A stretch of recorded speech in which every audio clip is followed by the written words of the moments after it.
factorisation. Donc, dans le cas où les facteurs communs sont opposés, là aussi c'est toujours dans le cas où les facteurs communs sont cachés. Là aussi on fait quelques manipulations. Donc rappelons que deux nombres sont opposés lorsque leur somme est nulle, c'est-à-dire égale à 0.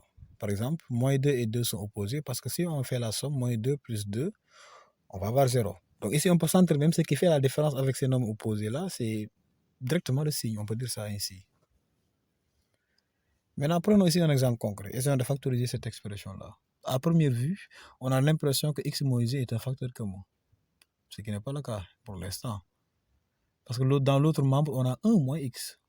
Le signe de x et le signe de 1 ne sont pas les mêmes ici, regardez bien. Là, on a x moins 1, ici on a 1 moins x. Donc ces deux facteurs-là ne sont pas, pour l'instant, communs. Ce n'est pas la même chose. Mais ces expressions-là sont des opposés. Si on faisait la somme, vous allez remarquer que on va trouver 0. Et tout à l'heure, comme on avait vu que entre moins 2 et 2, ce qui faisait la différence, c'est parce que le signe, c'est ça même, ce sont des opposés. Donc à ce niveau, on va essayer de factoriser par moins 1 sur l'un des termes. Parce que c'est le moins là, ou bien le signe qui fait la différence en quelque sorte. Par exemple, ici, 1 moins x, si on factorisait par moins 1, les signes des nombres qui seront dans l'expression vont changer. C'est la règle même. Quand il y a un moins devant. Raison pour laquelle ici, le signe de 1 au départ était plus, regardez, ça devient moins 1. Le signe de moins x, c'était moins devant. Et là, ça devient plus x. Donc les signes ont changé quand on factorise par moins 1. Donc l'idée, c'est de changer les signes pour retrouver la forme, pour avoir un facteur commun. Souvent, c'est ça le travail qu'on fait ici. Et là, regardez, on a un facteur commun. Donc c'était 1 moins x, on factorise par moins 1.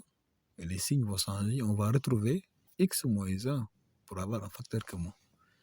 Maintenant, on va remplacer ce moins facteur de x moins 1. On va le remplacer dans l'expression de c. Au lieu de mettre 1 moins x, on va mettre moins facteur de x moins 1.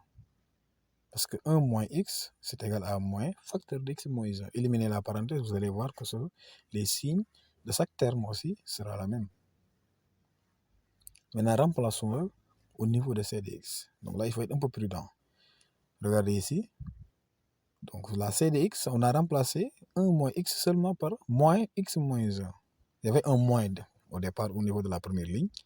Il y aura un autre moins qui va venir pour que l'égalité entre 1 moins x et moins x moins 1 soit vraie. Donc ces deux signes-là qui se rencontrent, donc moins par moins, ça va faire plus. Donc vous voyez, quand les termes sont opposés et qu'on factorise par moins 1, ce moins-là va venir changer le signe qui était devant les facteurs. Raison pour laquelle c'était moins et là ça devient plus. Et là, ici, on voit les facteurs communs et on factorise par x moins 1.